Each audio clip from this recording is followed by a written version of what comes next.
Good evening, dear listener. Tonight we travel back to a winter evening in 1970, the day before Christmas Eve, as a quiet Michigan snowfall begins to thicken across the forest roads. A small family drives toward a mansion they barely know, a mansion wrapped in tradition, secrets, and a gathering that was planned by a man who is no longer alive. Snow fell in soft white waves across the Michigan highway, drifting thick against the windshield of the yellow station wagon. The world outside had become a blur of pale flakes and tall black trees standing like silent watchmen on either side of the road.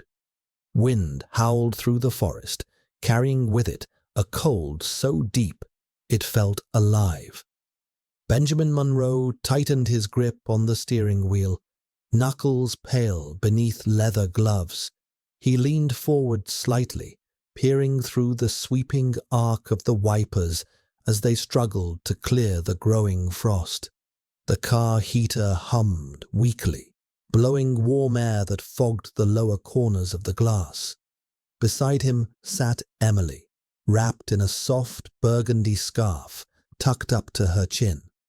Her blonde hair brushed the collar of her coat, and her hands rested gently on her lap as she watched the snowfall with calm interest. Every few minutes she reached up to warm her nose with the edge of the scarf. In the back seat, Emma pressed her forehead against the cold window, her breath leaving small round clouds on the glass. She wore a puffy purple coat, thick earmuffs, and knitted mittens she refused to take off. Her small boots kicked lightly with excitement. "So many trees," Emma exclaimed, pointing out at the blur of forest rushing past. "It looks like 1,000 Christmas trees standing in a row." Emily smiled warmly. "It really does. Michigan forests always feel magical this time of year."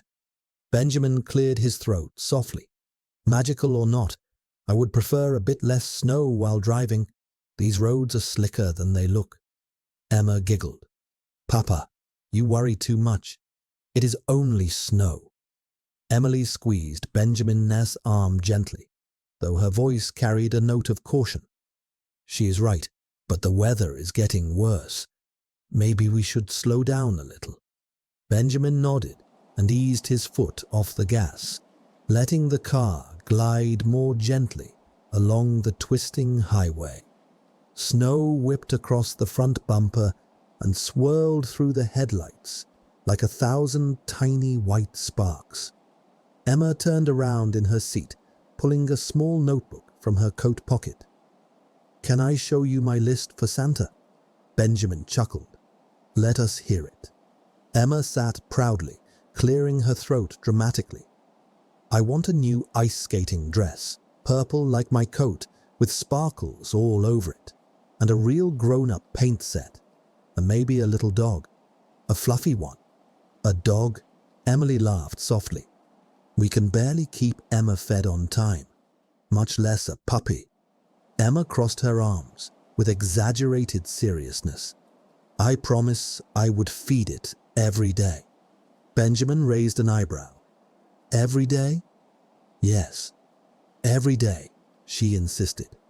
The soft warmth of family conversation filled the car, a small haven from the cold storm gathering outside.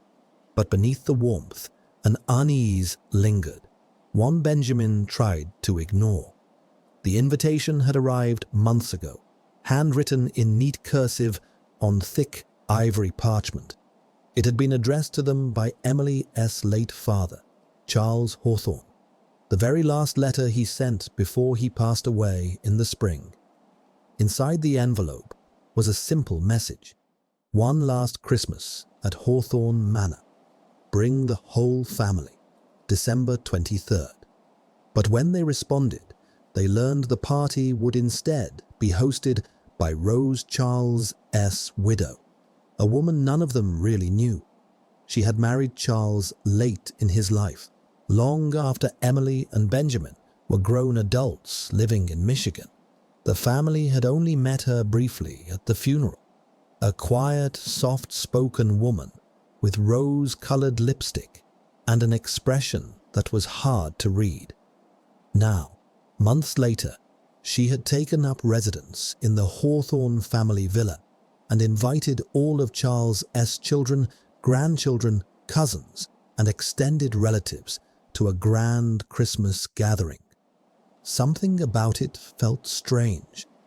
Benjamin shifted uncomfortably in his seat, remembering the last time he had spoken with Rose.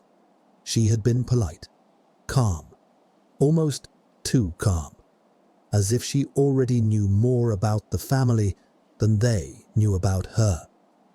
"What are you thinking about?" Emily asked softly, noticing his expression. Benjamin straightened. "Nothing. Just watching the road." Emily studied him for a moment, but she let it go. They both knew what bothered him. They just did not want to say it aloud. Emma, oblivious to the tension, pressed her mittened hands against the window again. "Look," she said. "The snow is thicker now. Everything looks fuzzy. The storm was worsening. The trees became darker silhouettes moving past like shadows. The headlights reflected off flakes so dense they seemed to fall in sheets." Benjamin tightened his grip. "We may need to turn off soon," he murmured. "The villa should be close." Emily leaned forward, scanning the blurry signs on the roadside. "I think the next turn is ours." Benjamin nodded and slowed even more. The tires crunched deeply into snow now, each turn of the wheels sending up small sprays of powder. The cold outside felt sharper somehow, as if the air itself was beginning to freeze. Emma suddenly gasped. "Papa, look!" Benjamin's heart jolted. A dark shape burst from the trees ahead. A deer, large, leaping onto the road. Its hooves struck the pavement hard, snow kicking up around it. Its body gleamed wet in the headlights, muscles rigid, eyes wide with fear. Benjamin reacted before he could think. "Hold on." He slammed his foot onto the brake. The tires skidded. The car lurched. Snow flew in every direction. Emily grabbed the dashboard. Emma screamed, clutching her seatbelt. The deer stood frozen in front of them, breath misting from its nostrils, ears flicked back as if deciding whether to run or charge. The car shuddered violently as it sighed to came to a stop. For a moment, everything was silent. The only sound was Benjamin's harsh breathing and the whisper of wind against the car's exterior. Emily reached over and placed a trembling hand on his arm. "Are you all right?"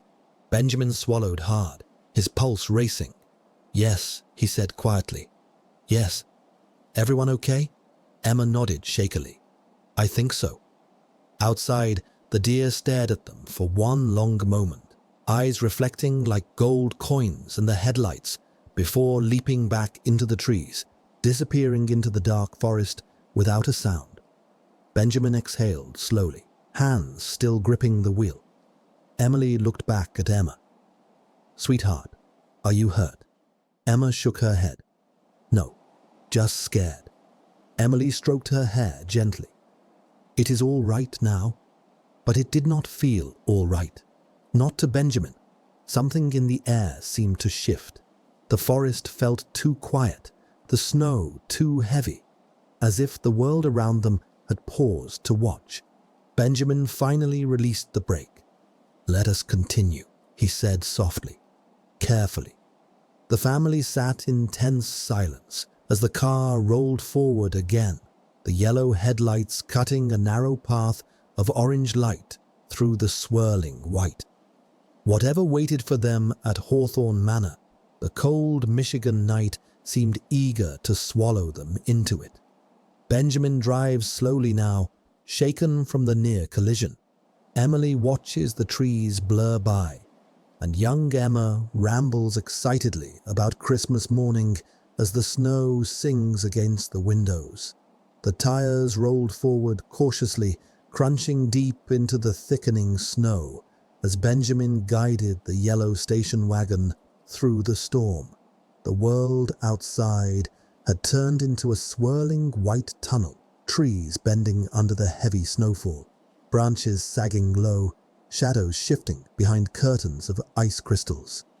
Emily rubbed her hands together, seeking warmth. "That was close," she murmured, glancing at Benjamin. "Are you sure you are all right?"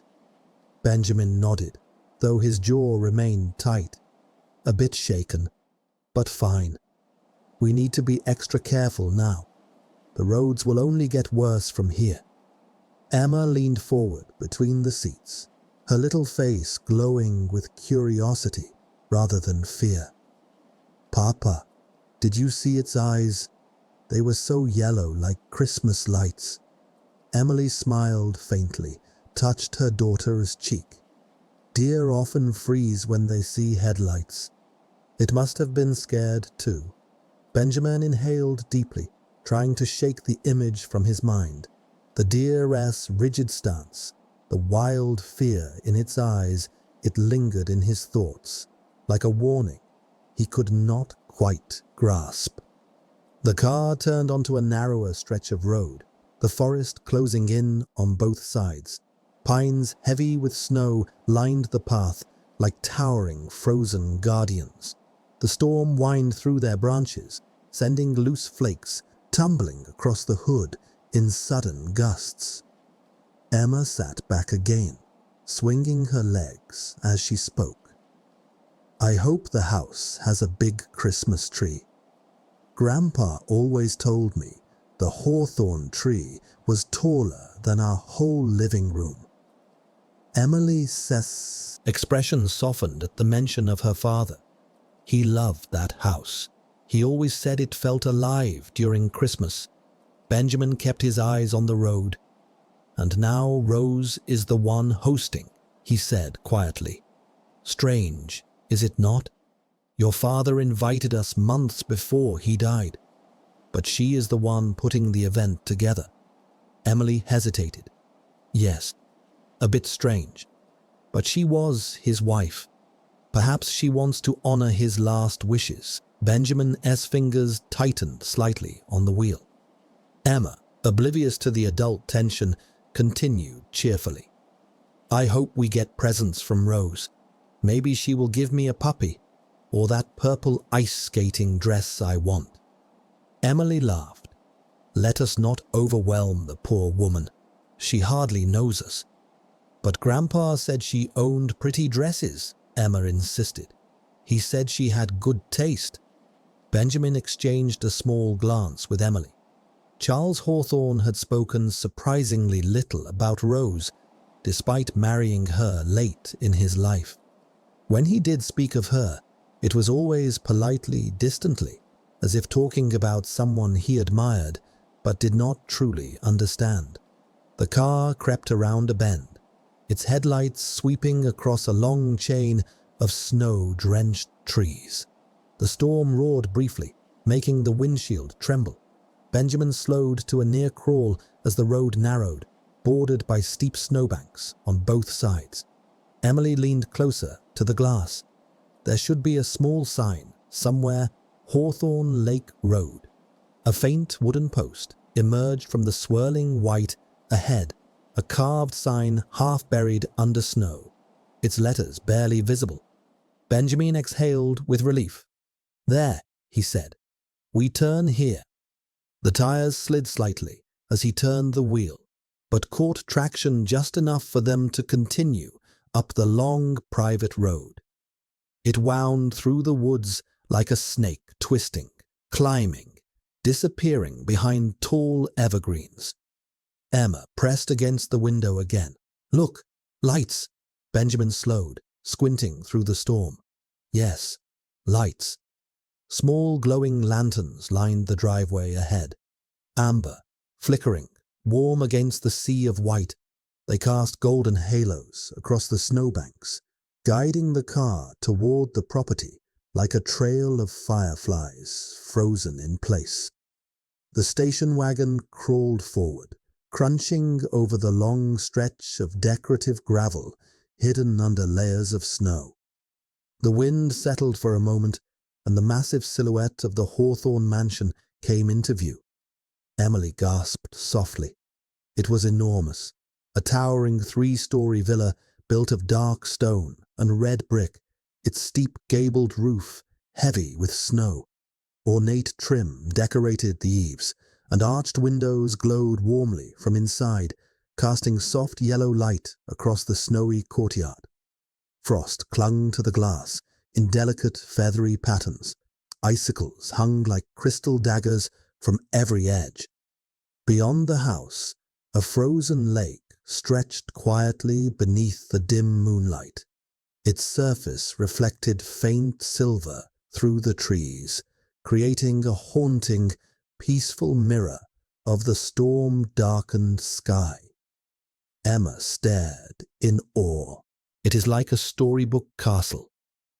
Benjamin parked the car near the front steps, the engine sputtering before settling into silence. For a moment, the only sounds were the wind brushing against the house and the gentle tinkling of icicles shifting in the cold. Emily unfastened her seatbelt. Well, we made it. Benjamin stepped out first, boots sinking deep into the snow. The cold bit into his face instantly. He walked around the car and lifted their suitcases from the trunk, setting them down beside Emily. Emma hopped out, her purple coat puffed up like a tiny winter berry. She looked up at the towering house with wide, enchanted eyes, muffled by the thick earmuffs covering her ears. "It is so big," she declared. "Do people actually live here?" Benjamin adjusted his mustache, breath fogging in front of him. "Some do, though it might feel less like a house and more like a museum to me." Emily nudged him lightly with her elbow. "Be kind. It is beautiful." Snow wafted down from overhead as they climbed the long stone staircase. The porch stretched wide, decorated with wreaths of evergreen and red berries.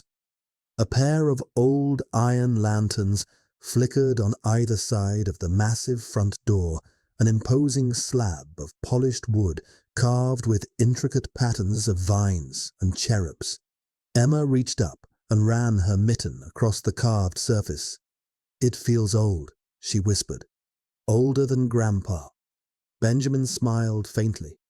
"Many things are older than your grandpa was." Emily lifted the brass knocker shaped like a lioness head. "Well," she said softly, "here we go." She let the knocker fall. The sound echoed through the entire porch and disappeared into the depths of the house. Emma held her breath. Benjamin let his eyes drift along the shadowed windows, wondering if someone was peering back. The storm whined across the lake behind them, rattling frozen branches and pushing snow up the steps in soft, sweeping lines. Then footsteps, slow, measured, coming closer on the other side of the door. Emma squeezed Emily's wrist. Benjamin straightened slightly. The heavy locks clicked 1, 2, 3, and the gigantic wooden door began to open.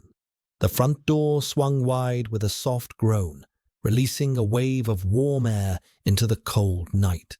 The scent of pine, burning firewood, and old polished wood drifted out to welcome the Monroe family. Inside, a tall man in a perfectly pressed black suit stepped forward, bowing slightly. "Good evening," he said, with a smooth voice. "Welcome to Hawthorne Manor. I am Darwin, the house butler. Please do come in." Benjamin nodded politely and ushered Emily and Emma inside. They stepped into an expansive foyer lined with dark wooden walls and a rich red carpet that stretched across the polished floor like a river of velvet. A grand chandelier hung from the high ceiling, its many crystals glowing softly from dozens of flickering bulbs, scattering small rainbows across the walls. Emma gasped in delight. Wow! Her voice echoed faintly through the cavernous space. Candles sat in brass holders along the walls, creating a warm glow that danced across portraits of stern-looking ancestors with powdered wigs and sharp cheekbones. Their painted eyes seemed to follow the family as they moved deeper into the home. Darwin reached for the luggage. "Allow me," he said, lifting the suitcases with surprising ease for a man of his age. "Rooms have been prepared upstairs. Dinner will be served soon, but the others are waiting in the drawing room. Please make yourselves comfortable." Emma barely heard him. She had already rushed toward the staircase, her boots tapping lightly on the red carpeted steps. "Emma," Emily called. "Stay where we can see you." Emma turned back, her cheeks flushed with excitement. "But Mama, it is so big. I want to see the upstairs hallway." Emily smiled despite her worry. "All right, one hallway. Do not go into any rooms." Emma nodded and disappeared around the corner of the staircase, her muffled footsteps fading upward. Benjamin exhaled softly. She is going to get lost in this place. Emily linked her arm with his. Let her be a child for a few minutes. It is not often we come somewhere like this. A museum of ghosts, Benjamin muttered. Emily nudged him lightly. Behave. Darwin motioned for them to follow. This way, sir and madam. They stepped into a large drawing room, glowing warmly from a roaring fireplace. Flames crackled behind the iron grate, sending shadows dancing across the tall bookshelves and velvet drapes. A long, polished table held plates of hors d'oeuvres, small pastries, sliced cheeses, spiced nuts, and tiny sandwiches arranged neatly. Near the fire stood Richard and his wife Gloria. Richard was broad-shouldered, with dark hair combed neatly back and a grin that lit up his whole face. He stepped forward at once. "Benjamin, Emily, look at you two. It has been far too long." Benjamin shook his hand with a genuine smile. "Richard, good to see you, cousin." Gloria appeared beside him, holding a small newborn wrapped in a soft pink blanket. "And this," she said proudly, "is little Marie. She will be 3 months old tomorrow." Emily's face softened instantly. "Oh, Gloria, she is beautiful." The infant peeked out with sleepy blue eyes, a tiny yawn escaping her lips. Gloria rocked her gently. Richard laughed. "She cries like a banshee at night, but for now she is an angel." Benjamin stepped closer.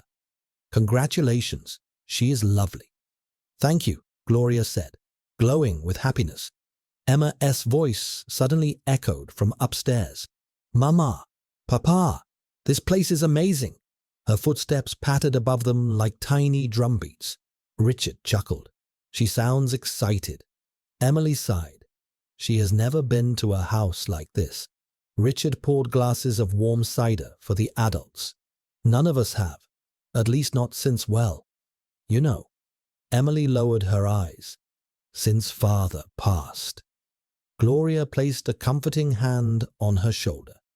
He would be happy to see everyone gathered here again. The flames crackled louder, casting warm orange light across the room. Benjamin stepped toward the fireplace, holding his cup near the warmth. "So far it looks like only the 4 of us arrived?" "Yes," Richard replied. "We came about an hour ago. The storm slowed us too. Darwin told us Rose is preparing something upstairs for later tonight." Emily frowned slightly. Strange that she is not here yet. Benjamin nodded in agreement. Richard offered a tray of small sandwiches. "Have some before the real dinner. These little things are addictive." Emily took one gratefully and bit into it. That is good. I wonder what the kitchen staff has prepared." Gloria sipped her cider. "Darwin said a full Christmas meal is planned for tomorrow evening." Tonight is just light food and greeting." Benjamin lifted an eyebrow. "Speaking of greeting, where is Rose, exactly? Have either of you seen her?" Richard shook his head. "No, she was in her room when we arrived." Emily glanced toward the high ceiling, worry fluttering faintly in her chest. Well, Emma should be careful not to wander too far then. As if summoned by her concern, the wind outside slammed against the window panes with a sudden howl. Snowflakes streaked past the glass, swirling like tiny ghosts caught in the storm. Gloria shivered slightly. "This storm is getting worse. I hope the rest of the family makes it in time." Benjamin nodded, staring into the fire. "It feels like the world is going dark early tonight." A single candle near the bookshelf flickered violently, as if blown by a sudden gust that should not exist indoors. Emily stiffened. "Did you feel that draft?" Richard frowned. "Likely just the chimney drawing strange. These old houses always breathe strangely in storms." Gloria looked around nervously. "Do you think we should check on Emma?" she asked. Before Emily could answer, a sound rang out, a shrill, piercing sound, a sound that cut through the cozy warmth of the room like a knife. A scream, high-pitched, terrified, echoing from upstairs. Emma. Emily's glass fell to the floor and shattered. "Emma!" she cried. Benjamin ran first, sprinting toward the staircase. Emily followed, heart pounding. Richard and Gloria exchanged one horrified glance before rushing after them, Gloria clutching baby Marie close. Emma's scream echoed again, louder this time, filled with fear. Benjamin took the stairs two at a time, boots clacking sharply on the wooden steps. Emily stumbled behind him, nearly tripping on her dress. "Emma!" Benjamin shouted. "Where are you?" Emma's voice trembled from somewhere down the hallway. "In here. Mama, Papa, please help." Benjamin burst through the doorway of the upstairs bathroom and froze. Emily came skidding in a moment later. When she saw the floor, she covered her mouth and gasped.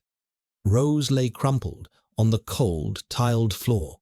Her long pink dress was smeared with dark red stains, the delicate silk soaked through. One hand was sprawled limply beside her, fingers still curled as if trying to grab something. Her other arm was tucked beneath her, twisted unnaturally. Beside her head, a brass candlestick, large, heavy, smeared with blood. Emma stood pressed against the far wall, trembling violently, tears streaking her cheeks. Benjamin rushed to Rose's side, fingers pressing gently against her throat. "No pulse. She is gone," he whispered. "She is gone." Emily wrapped her arms around Emma at once, pulling her into a tight, protective embrace. "Oh, sweetheart. What happened?" Emma sobbed into her mother's shoulder. "I came in to wash my hands, and she was on the floor, and her voice broke." Benjamin stood slowly, his face pale and tight. "This was no fall," he said quietly. "Someone struck her. Someone murdered her." The hallway filled with the sound of running footsteps. Richard appeared first, breathless. "What happened?" We heard his voice cut off sharply when he saw Rose's body. Gloria stepped behind him, gasping as she shielded baby Marie's face from the sight. Before anyone could speak further, footsteps sounded downstairs. Heavy ones. The front door creaked. Voices, laughter, snow boots stomping. Benjamin's older brother Daniel burst into the lobby from the storm, cheeks red, hair dusted with snow. Behind him strode his wife Charlotte, a tall, elegant woman with sharp eyes, followed by their 3 children, Luna at 16 with long jet-black hair, Casper at 11 with an eager grin, and little Mike at 8 who clung to his mother's coat. Daniel smiled widely as he removed his snow-covered gloves. Evening.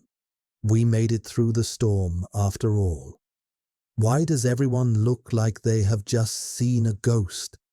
Benjamin stared at him from the top of the stairs, the blood-soaked scene behind him, and the family gathered around the doorway in shock. No one answered, because the truth was worse than a ghost. Rose Hawthorne was dead. The house fell silent. The silence after a scream, the silence after death, the silence that seems to listen back.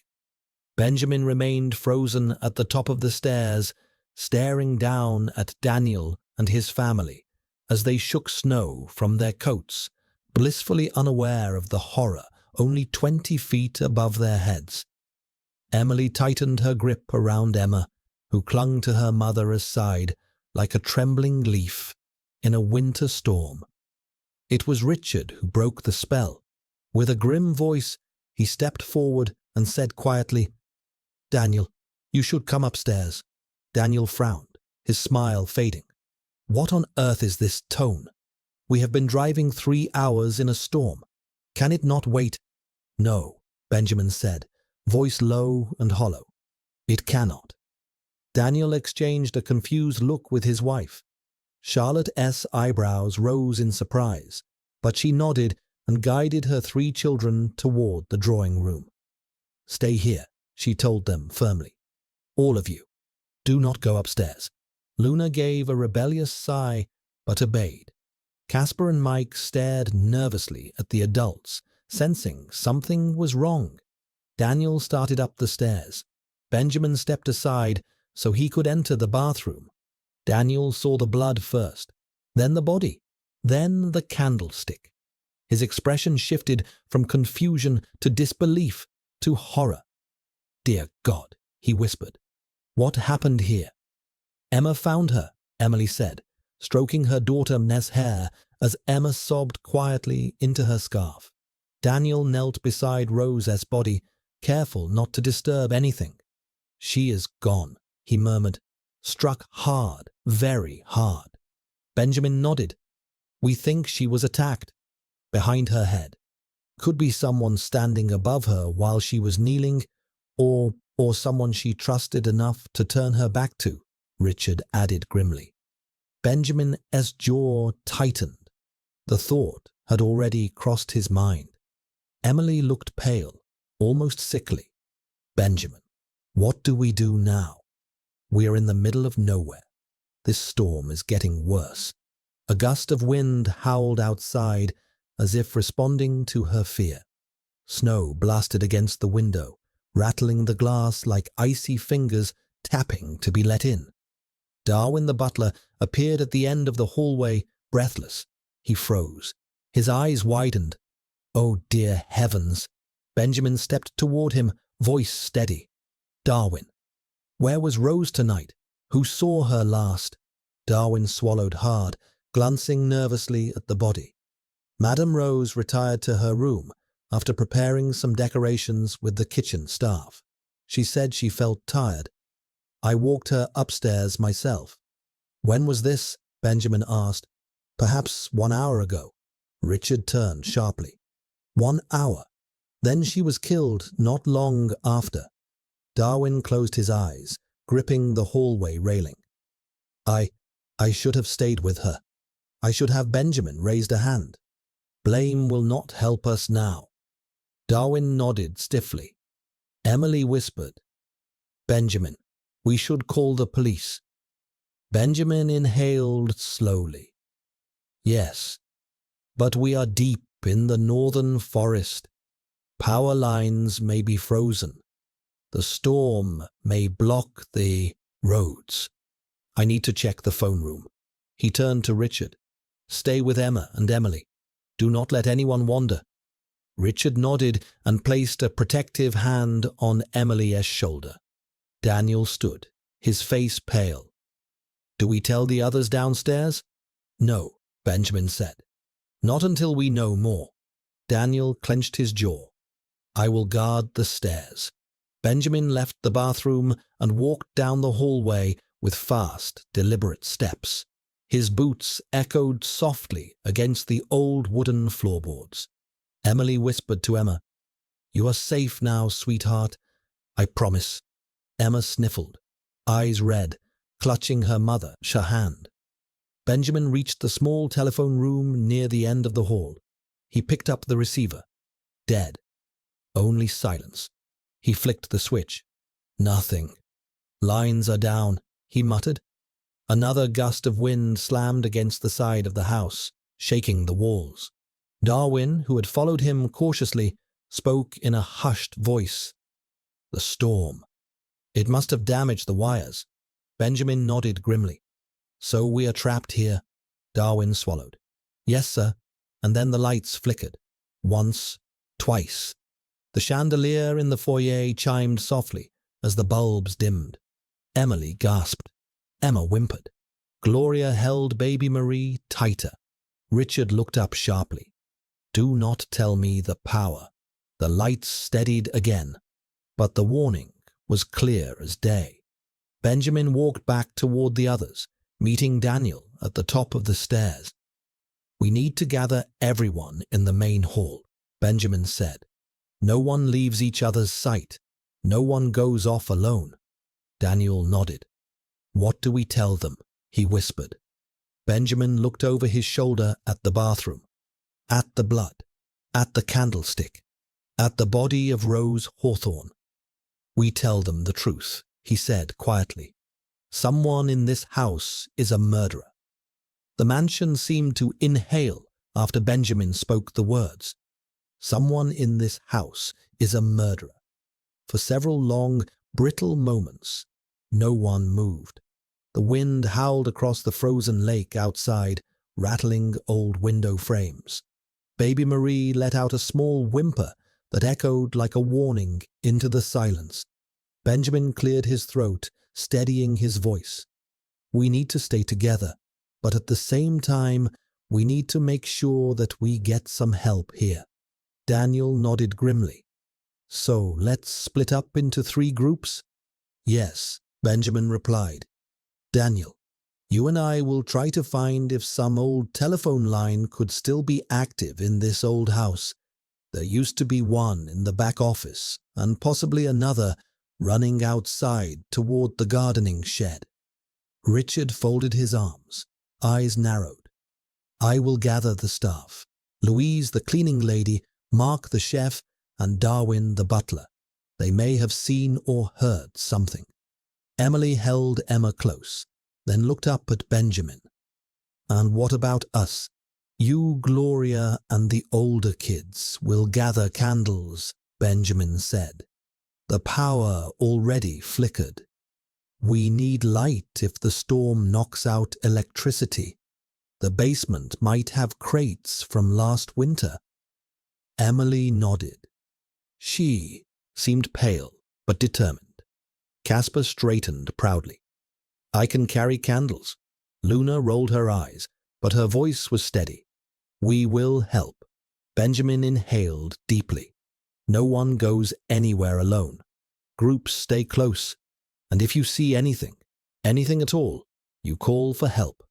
Louder than you think you need to." The groups formed quickly. Daniel lit a lantern. Emily took Emma's hand, with Gloria behind her holding Marie. Richard tightened his jaw, preparing himself. The group started to walk. Group 1. Benjamin, Daniel. They walked down the long hallway, lantern swaying slightly in Benjamin's hand. The wallpaper here was older, faded green, with gold leaf patterns curling along the edges. The wooden floors creaked beneath their footsteps, carrying their sound into the dark. "Are you thinking what I am thinking?" Daniel asked quietly. "That Rose was murdered for something specific?" Benjamin replied. "Yes." "And the testament?" Daniel whispered. "Father never mentioned one." Benjamin's brows furrowed. Neither did Emily. They reached the back of the house where the old office used to be. The doorknob was cold, the metal biting into Benjamin's glove as he turned it. Inside, the room smelled of dust and old paper. A typewriter sat on a desk, half covered by a sheet. Boxes were stacked in the corner, and the wallpaper peeled in thin strips. "Look for any old phone outlets," Benjamin said. Daniel lifted a fallen shelf, shaking off dust. "No lines here." Benjamin checked the opposite wall and froze. Wet footprints, large boots, fresh, leading from the back door across the wooden floor directly toward the kitchen. Daniel knelt down. Someone has been outside recently. But in this storm, why would anyone go out?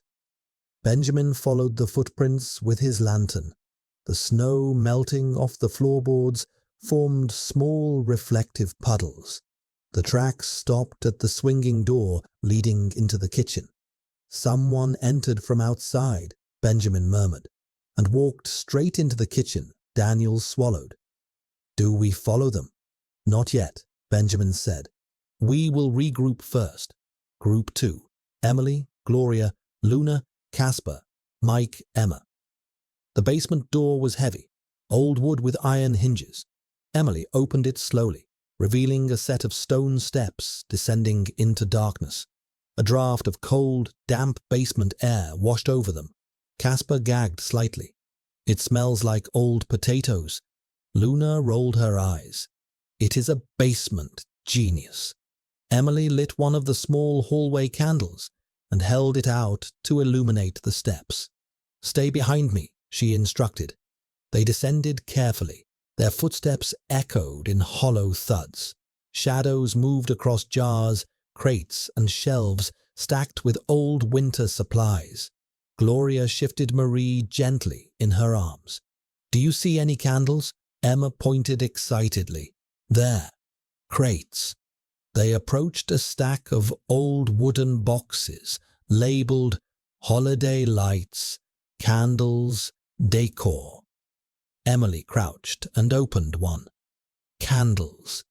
Dozens of thick white Christmas candles wrapped in paper. She exhaled in relief. "Perfect. Everyone take a handful." Casper started filling his coat pockets. Luna took several. Even Mike tried to carry 2 before nearly dropping them. Emma, wandering only 2 steps away, stopped suddenly. Mama Emily looked over. "What is it, sweetheart?" Emma stared at something on the ground, something wedged between a stack of dusty crates near the far wall. Emily walked over and picked it up carefully. It was a torn document. A page ripped violently down the middle, ink smeared, edges jagged. It smelled faintly of old perfume. At the top of the page, in elegant handwriting, "Last Will and Testament of Charles Hawthorne." Emily's blood ran cold. "Gloria," she whispered, "look at this." Gloria's eyes widened. Why would this be down here, torn apart like that? The children stared, confused. Emma tugged Emily's sleeve. "Is that Grandpa's writing?" Emily swallowed hard. "Yes, sweetheart." The document had been ripped horizontally, as if someone wanted a particular paragraph destroyed, but pieces remained.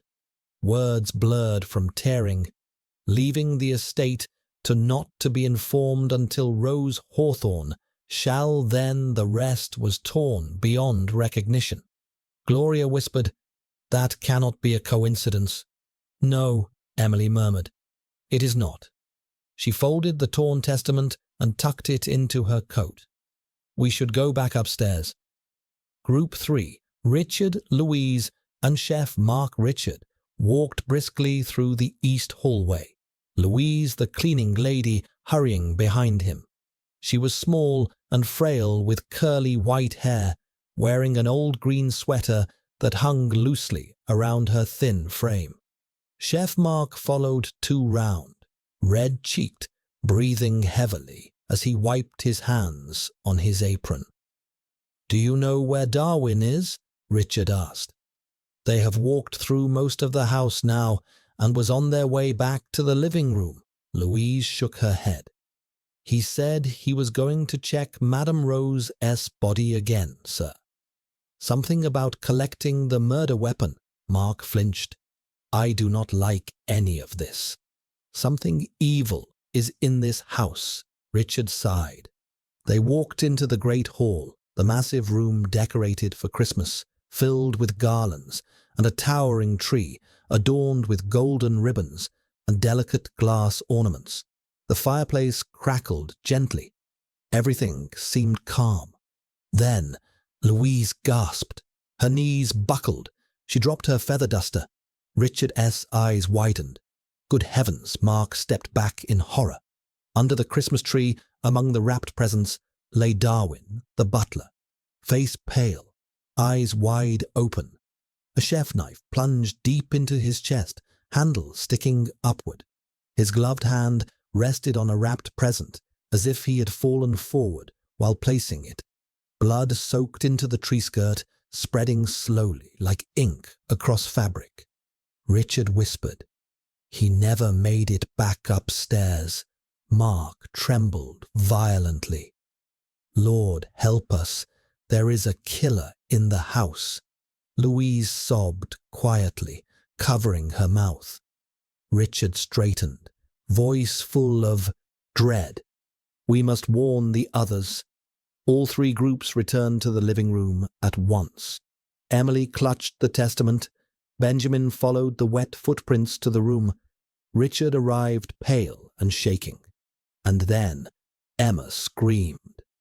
Because Darwin lay there, motionless in the warm glow of Christmas lights. Charlotte gasped. Luna covered her mouth. Caspar clung to Emily's coat. Mike began to cry. Emily whispered, "No, no, Darwin, too." Benjamin knelt beside the body. "Stabbed not long ago. He has not been dead for more than 15 minutes. Daniel asked, voice trembling. "And the knife?" Mark whispered. "It is one from my kitchen." Benjamin stood abruptly. A cold silence spread through the room. The storm outside screamed like an animal. And in that moment, as the Christmas tree lights flickered above Darwin's still body, Benjamin said, "It is clear now. The killer is not outside." He looked at each face in the room. "One of us is lying. One of us, the murderer." The Christmas tree glowed warmly behind him, and beneath it, another body lay dead on Christmas Eve. The snowstorm howled against the window panes as the adults gathered in the living room, their faces pale in the flickering glow of the Christmas tree. The air felt cold despite the crackling fire, and Emma clung to Emily's side, her eyes fixed on the place where Darwin's body had been only minutes ago.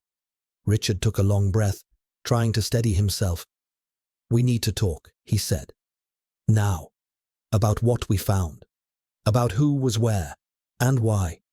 Louise looked terrified, and with tears in her eyes. Daniel placed a protective hand on Charlotte's shoulder, who was almost in a panic. Gloria rocked Marie softly, trying to shield her from the tension in the room while also trying to calm herself. But as the questions began to rise, who saw Rose last? Who was missing when Darwin died? And when did he leave the last group? Who found the testament? Benjamin suddenly raised a hand. "Not here," he said. "Not with the children listening. They have seen more than enough horror tonight." Emily nodded, stroking Emma's hair gently. "They need safety," she whispered. "Food, warmth, normalcy, even if just for an hour." Daniel took a heavy breath. "Yes, we eat. We put the children to bed. Then we talk." They moved into the dining room, leaving the dark living room behind. Candles glowed across the long wooden table, reflecting warmly off polished silverware. A feast awaited them, prepared earlier by Mark, unaware that the evening would twist into tragedy. Roast turkey carved into perfect slices, mashed potatoes glazed with butter, warm bread rolls steaming from the basket, green beans, stuffing, cranberry sauce, and a small ham glistening with honey glaze, the kind of holiday feast that could make a person forget for a moment that murder lurked beneath the tree. The adults forced smiles. The children ate quietly, subdued but comforted by the meal.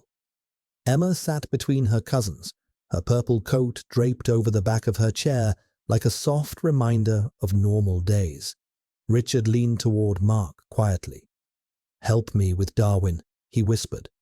Mark hesitated, then nodded.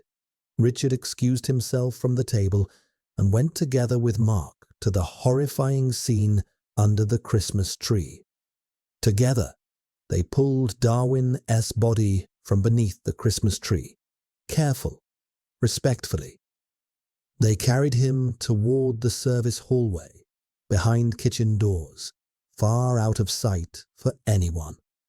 The children would not have to remember that horrifying image on a night meant for joy. After a moment of silence for Darwin, Mark returned to the kitchen, where he worked mechanically, washing dishes, wiping counters, anything to keep his hands busy and his mind away from fear. Louise cleaned the dining room, moving slowly but with purpose, her thin arms shaking each time a window rattled from the storm. Still with tears in her eyes, she tried to keep a smile like she always has had. At the table, an actual calmer feeling was settling. Emma tried to cut into a potato that was half the size of her plate. It slipped and fell on the floor. Mike laughed as the potato hit the floor. Emma climbed down under the table to fetch the escaping potato, and while under the table, she pinched her mother's leg and laughed as she thought it was Benjamin sitting beside her. After returning to her place, Richard was in full conversation about what beer brand is the best with Gloria. After the last plate had been cleaned from Mark's exquisite vanilla mouse with saffron biscuits, Benjamin rose at the end of the table to say that it is bedtime for the children, as the grown-ups nodded. Snow continued falling outside, wind sweeping across the lake like a hollow whistle. Upstairs, Emily gathered the children in a warm bedroom, lit by small lamps and a garland of twinkling lights hung above the window. Emma curled beneath thick quilts, Luna reading a book beside her, Casper and Mike tucked into twin beds. The mothers kissed them good night. "We will be in the room next door," Emily whispered. "And the doors will be locked," Charlotte added softly, giving each child a reassuring look. Emma reached out for her mother's hand once more. "Mama, will everything be okay?" Emily stroked her daughter's hair gently. "Yes, sweetheart. You are safe here. We will be right beside you." She closed the door behind them, making sure it locked with a firm click. Across the hall, Gloria stepped quietly into her room with baby Marie in her arms. "Good night," Emily whispered. Gloria nodded, tired eyes softening. She closed her door. Now only the adults remained. The smell of cigars and old leather filled the smoke saloon, one of the oldest rooms in the house. A large mahogany table sat in the center, surrounded by deep green armchairs. Framed photographs of early Hawthorne ancestors lined the walls. A tall grandfather clock ticked in the corner. Benjamin, Richard, Daniel, Charlotte, and Emily sank into the chairs, exhaustion pulling at their faces. Mark clattered dishes somewhere far off in the kitchen. Louise hummed nervously as she swept the dining room. Benjamin poured whiskey into crystal glasses. The amber liquid shimmered in the firelight. "Let us talk," he said, voice steady. Emily cleared her throat and pulled the torn document from her coat. "I found this in the basement," she said quietly. They leaned in. The last will and testament of Charles Hawthorne, Richard read aloud, then torn right in the middle. Charlotte frowned. But why in the basement? Daniel tapped the paper with his finger. And why torn? Was Rose hiding it, or someone else? Benjamin sat back in his chair. Father always told Emily and me the estate was already settled, but he never spoke of changing his will. And he died at 68, healthy, until suddenly he was not. Charlotte whispered. You think his death was not natural? Richard looked up slowly. You think someone killed him? A cold silence filled the room. The grandfather clock ticked. Tick, tick, tick. Emily stared at the paper. I do not want to believe it. But Rose died tonight. Then Darwin. And now this. Daniel rubbed his chin. We cannot rule anything out. Motives may be tied to the inheritance, money, ownership of the house, maybe even secrets, Charlotte asked. Could the testament reveal Rose was cut out of the will? Or perhaps someone else was? Benjamin exhaled. I do not know. The storm outside slammed against the windows. Everyone flinched. After another drink, they stood. It is late, Emily whispered. We should sleep. We will think clearer in the morning. Richard nodded. Agreed. No one leaves their rooms. Lock the doors. We regroup at sunrise. Mark finished in the kitchen and retired to the small servant room. Louise extinguished candles and made her way to her quarters.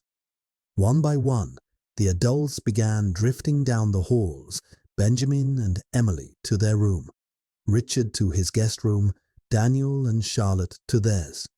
But as the lights dimmed in the hall and footsteps faded and the storm pressed colder against the windows, something else stirred within Hawthorne Manor. A door creaked softly. A shadow passed over carpet. A figure moved silently in the night. And before the sun rose before the first glimpse of Christmas morning, one of the adults who went to sleep tonight would never wake again. Merry Christmas, dear listener. Tonight the snow drapes softly over Hawthorne Manor. The storm has calmed, and dawn creeps through the frosted windows with a pale winter glow. Christmas morning has come, but joy cannot hide the shadow that still clings to the old house, a shadow that has claimed another life. The first sound Emma heard was the faint crackle of the fireplace downstairs. She blinked awake, curled between her cousins under a pile of blankets. The room was warm, lit by the early orange glow of sunrise filtering through frosted windows. For a moment, she forgot everything. The scream, the body on the bathroom floor, the fear in her parents' voices. For a moment, she felt like a child on Christmas morning. Her heart fluttered. Presents, lights, warm cocoa. Even though she knew terrible things had happened last night, she could not stay in bed any longer. She wriggled carefully, trying not to wake Luna, who muttered something sleepy and rolled over. Casper snored softly beside her. Mike had curled like a tiny ball, hugging his pillow. Emma held her breath as she tiptoed across the carpet, her pink morning robe trailing behind her. She reached the door, turned the knob slowly, and slipped out into the hall. The house was quiet, a big, old, creaking quiet.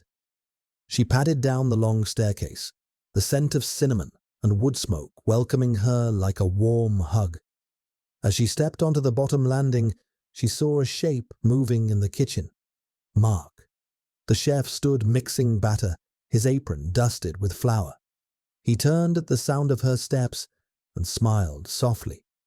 Well, good morning, little miss, he said warmly. Merry Christmas. Merry Christmas, Emma said with a grin. Are you baking cookies already? Of course, he replied, his voice gentle despite the exhaustion in his eyes. "Christmas waits for no one, not even storms." She giggled and walked past him toward the living room.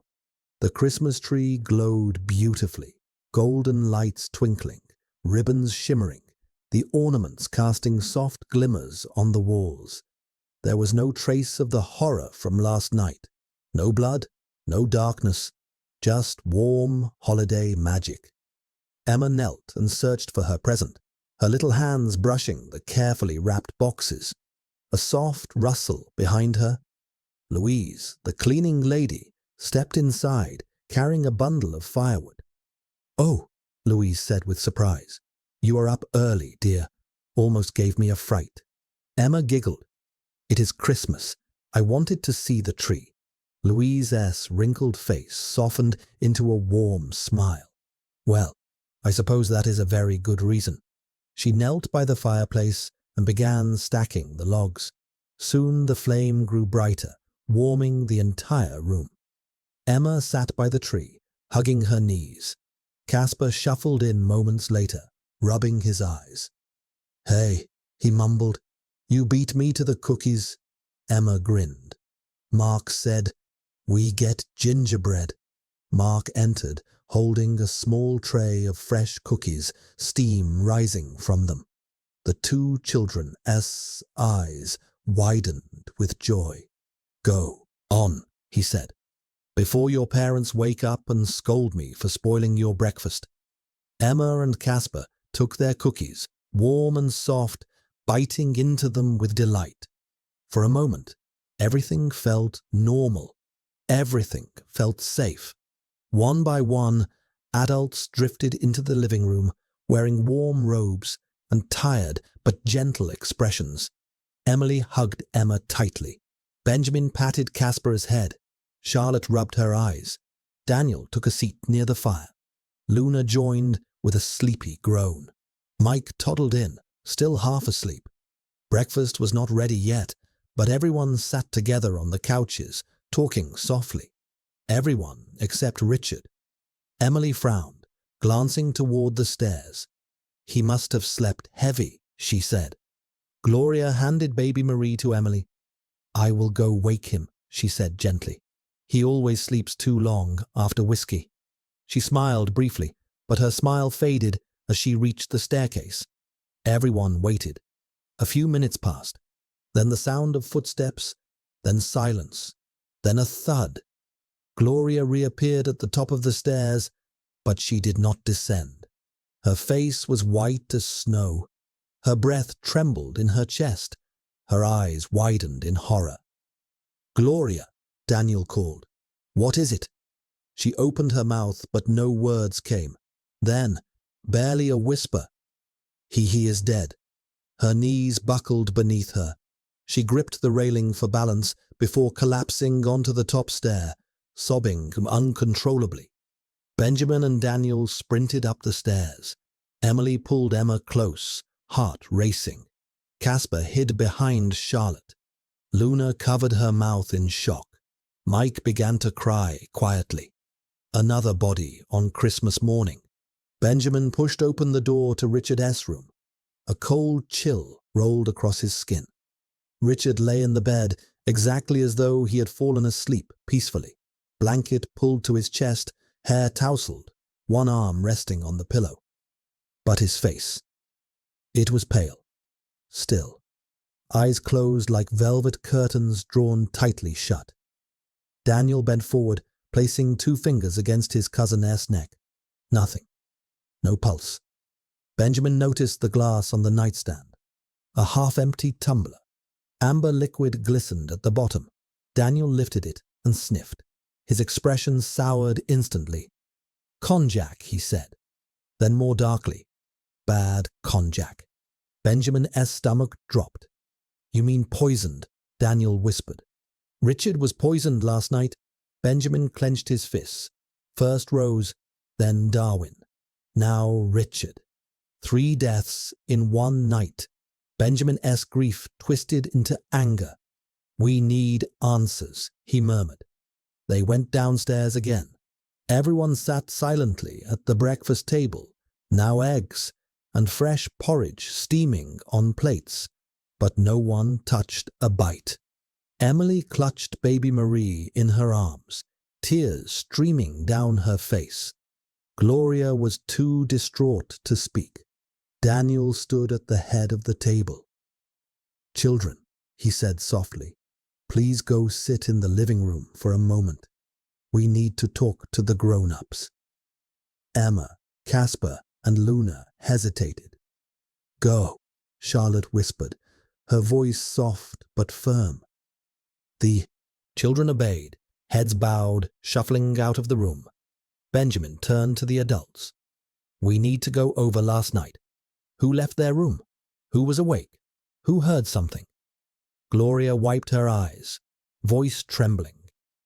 "Richard. He took baby Marie downstairs around midnight. She was crying. He said he would bring her water. She sniffed hard.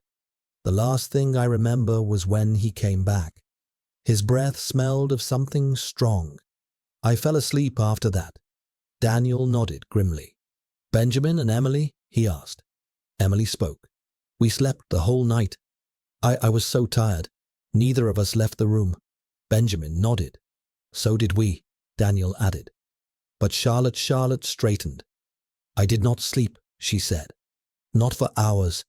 The storm was loud. I heard voices downstairs." "Voices?" Benjamin asked. She nodded again. "A man and a woman. They were arguing quietly." In the kitchen, Daniel asked for Mark and Louise, that both came walking into the dining room. "Another murder was committed tonight. Were either of you awake at the time of midnight?" Mark froze, and Louise's broom shook in her hand. Both looked terrified, but both shook their heads in denial. Benjamin sat back in his chair and told everyone, "I would not want to do this, but I believe we have no choice. We may need to speak to the children." Emily gasped. "No, Benjamin. They are just—" "Someone," Benjamin said firmly, "was awake last night. Someone passed Richard's room. Someone heard something. Someone saw something." Silence. Charlotte placed a trembling hand on her husband's. "If the children know anything, they might save the next life." Benjamin nodded. "We questioned them gently, carefully." He looked over at the closed living room doors. The children waited inside. And one of them may hold the truth. One of them may have seen the murderer. The storm beat hard against the window, and somewhere in Hawthorne Manor, a killer listened to every word. Benjamin knelt in front of the children in the warm glow of the living room. Emma, Casper, Luna, and Mike sat huddled together on the velvet sofa, their small faces pale, frightened, and confused. He spoke softly, reassuringly. "You are safe, but something happened last night, and we need your help to understand it. Only if you want to. Nothing you say is wrong. We just need to know who you saw or heard." Emma fiddled with her robe tie. "I heard someone walking down the hallway. Slow footsteps. I thought it was Mama, but the steps were much heavier." "Did you see anyone?" Benjamin asked. "No, but I heard a door close downstairs. The kitchen door." Casper raised his hand next, restless. "I woke up too," he said. "I saw someone walking across the hallway, a small person and a taller man. The smaller person was carrying something." Luna leaned forward. "And I heard voices," she added. "A man and a woman arguing in the kitchen.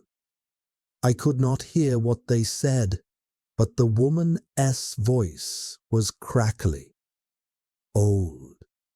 Benjamin exchanged a look with Daniel. "Old." Louise's voice was old, crackly, shaky. Mike spoke last. "I heard someone crying," he said, "downstairs, before I fell back asleep." Benjamin nodded slowly. He stood, thanked the children, and rejoined the adults in the dining room. Daniel whispered, It all points to Louise. Emily swallowed. But she is so gentle, so fragile. Benjamin shook his head. Gentle people break too. Gloria suddenly gasped. I remember something. Her voice shook. When Richard went to find Darwin, he told me Darwin was not where he was supposed to be. Darwin was supposed to bring him the murder weapon, but he was not there. Benjamin's face tightened. Of course, he whispered. There must have been prints on the weapon used to kill Rose. Darwin wanted to retrieve it for evidence. Daniel sucked in a breath. And someone killed him before he could. Benjamin turned to Emily. Check the bathroom. If Darwin died before he got to the candlestick, it should still be there. Emily nodded and hurried upstairs. Benjamin asked Gloria, where did Mark and Richard place Darwin's body? Gloria led them toward the small service hall behind the kitchen. A faint metallic scent hung in the air. She pointed to a spot near the back pantry. He was right here. But when they looked, Richard's eyes widened. Daniel's breath caught. The knife that had killed Darwin was gone. Emily returned down the stairs, pale and shaken. The candlestick, she whispered. The one used to kill Rose, it is gone too. A heavy silence fell. Someone was cleaning up the evidence, erasing the trail, piece by piece. Then Emma's voice suddenly rang out from the kitchen window. Papa, where is Mark going? Why does he have a big brown sack? Benjamin spun toward the window. Mark was trudging through the snow toward the frozen lake, dragging a heavy burlap sack over one shoulder. Daniel rushed to the window beside him. That is no food waste, he whispered. That sack is too heavy. Benjamin turned sharply, just in time to hear a voice behind them. Do not move. Everyone froze. Louise stood in the doorway of the kitchen. Her frail old hands trembled, but the gun she held did not. Turn around, she said, her voice steady despite her age. Hands where I can see them. The grown-ups slowly raised their hands. Louise took one step closer. That is right, she whispered. No sudden movements. Her presence felt heavier than the storm outside, and in her eyes a truth darker than any Christmas night. Benjamin stared at Louise, stunned. Daniel's jaw clenched in disbelief. Emily held tightly to baby Marie. Charlotte covered her mouth. Gloria trembled violently, tears streaking her cheeks. Daniel shook his head slowly. Louise, why? He whispered. You have known our family for years. You have always been kind, loving, trusted. Louise lowered her gaze. I still love this family, she said. But everything went wrong. Snow howled against the windows as she began. It started earlier this year, she said, her hands shaking slightly around the pistol. When your grandfather married Rose, Emily whispered. You never liked her. No, Louise said, because she never loved him. Not truly. She cared for his wealth, his estate, the secrets hidden in his papers. Benjamin frowned. Secrets? Louise nodded. Rose asked questions. Too many. About his old work, about his files, about where he kept his private documents, even though he had retired a decade ago. Charlotte gasped softly. You saw something. Louise nodded. One evening your grandfather collapsed. No warning. Perfectly healthy the day before, and Rose was there. Too close, too calm. Emily covered her mouth. You think she killed him? Louise's voice trembled. I know she did. She was searching for his will, desperate. When she found it, she saw that he left the estate to his children and to us Darwin, Mark, and myself. For our loyalty, for all the years we gave him, Benjamin whispered. The torn testament. Louise nodded. She ripped it apart in her anger. Her eyes glistened with tears. I heard her screaming in the basement. I came down. She tried to burn the rest, then tried to flush some down the toilet. Gloria gasped. That explains the ripped pieces Emily found. Louise continued. She attacked me when I confronted her. We struggled. She swung the brass candlestick. I reacted. I pushed her. She fell. Hard. Emma whimpered softly in the other room. Emily held her tighter. You killed her, Daniel whispered. Louise nodded painfully. Yes, I killed her. But it was in fear, in confusion. I never meant. Her voice cracked. And then I heard your cars pulling into the driveway. Benjamin S. Hart sank. You panicked. Yes, Louise whispered. I panicked. She swallowed. I ran downstairs, out the window, and entered through the back door. That is why you found wet footprints. Then she gestured toward the frozen lake outside. Mark was there. I told him everything. He wanted to protect me. Daniel whispered in horror. Mark killed Darwin. Mark now stood silently in the doorway, snow still in his hair, his apron soaked from dragging the sack toward the lake. He spoke quietly. I am sorry. Darwin said he wanted to take the candlestick to the police. Louise was shaking, terrified. I acted without thinking. And Richard, Gloria cried, collapsing into Benjamin's arms. What about my husband? Louise closed her eyes.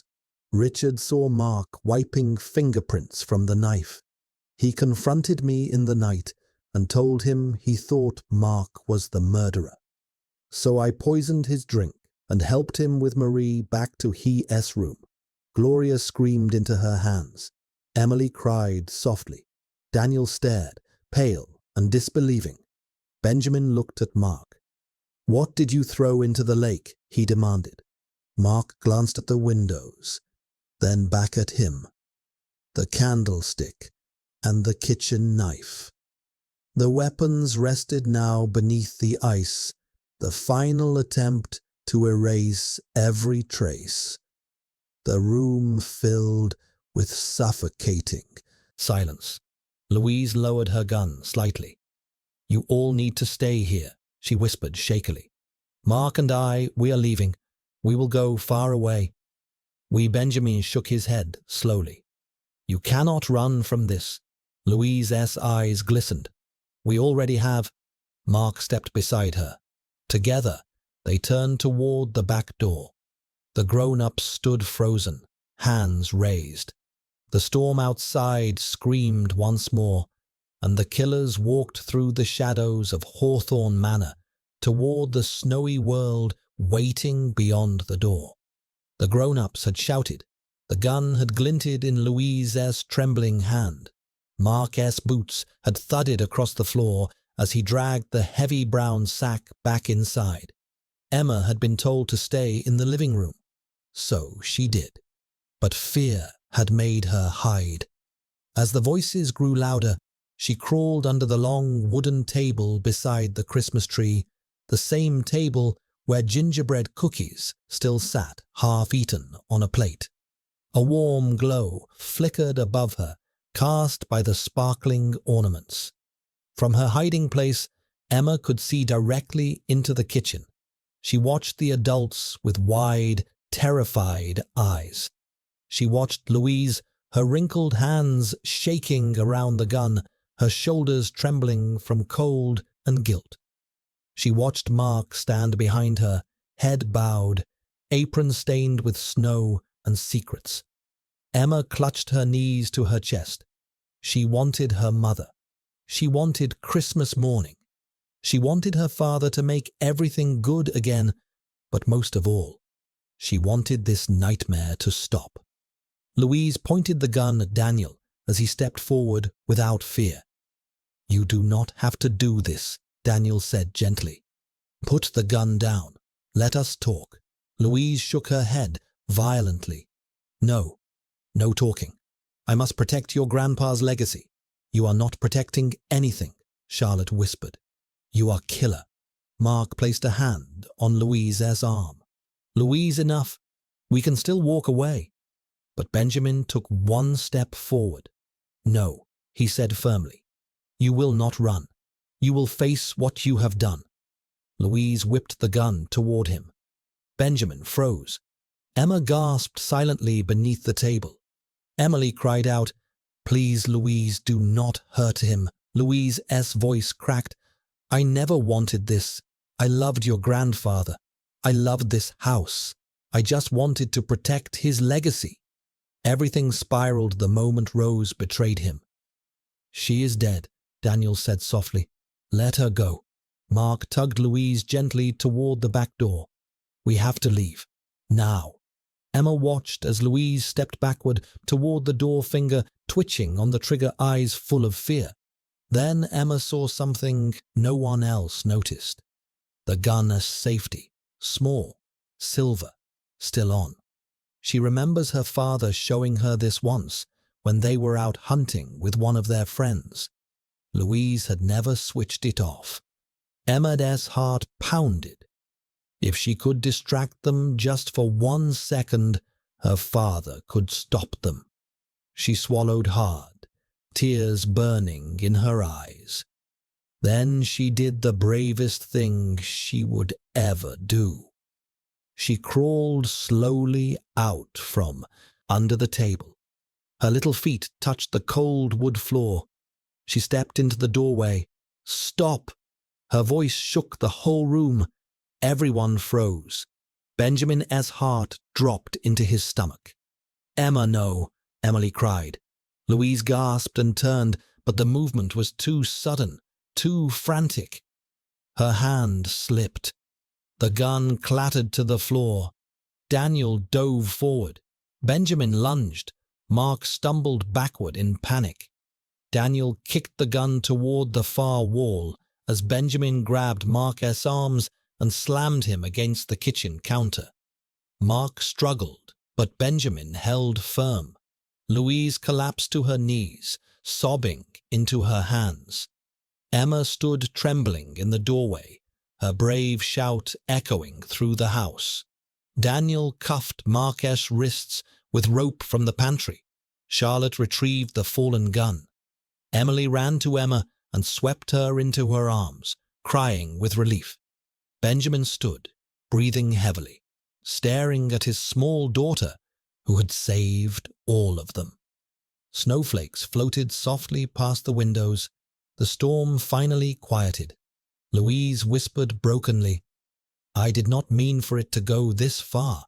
I never meant for anyone but Rose to die." But the adults had stopped listening. Later that morning, once the phone lines were partially restored and the snowplow crew reached the main road, the local police arrived. Mark and Louise were escorted out the front door in heavy coats, heads lowered, wrists bound. They did not fight. They were too tired, too guilty, too broken. Benjamin stood on the steps with Emma on his hip. The sheriff nodded. "We will take it from here. You folk stay safe now." Benjamin thanked him and closed the large wooden door. The house felt different now. No longer dark, no longer cold, but finally quiet. The remaining family walked back inside, back into the warm glow of the Christmas tree, back into the scent of cinnamon and pine, back into the home that had nearly become their tomb. Benjamin knelt in front of Emma. "You saved us," he whispered, voice trembling. "My brave girl. You saved everyone." Emma hugged him tightly, burying her face against his shoulder. "I just wanted the bad people to stop," she said softly. Benjamin kissed her forehead. "And you did." Emily joined them, wrapping both in her arms. The entire family gathered around the tree, Richard's absence heavy, Darwin's memory warm, Rose's secrets finally buried. They lit the fireplace. They sat together, and for the first time in days, they breathed. Benjamin stood and lifted Emma into his arms. "Let us go inside," he said gently. Let us finally celebrate Christmas." They entered the grand room, closing the heavy door behind them. The fire crackled, candlelight glowed, and somewhere deep in the old beams of the house, peace returned at last. Benjamin looked out over his family, his brave daughter, his strong wife, his grieving cousins, the children who deserved a joyful morning. Merry Christmas, dear listener. Take care of yourself and your loved ones.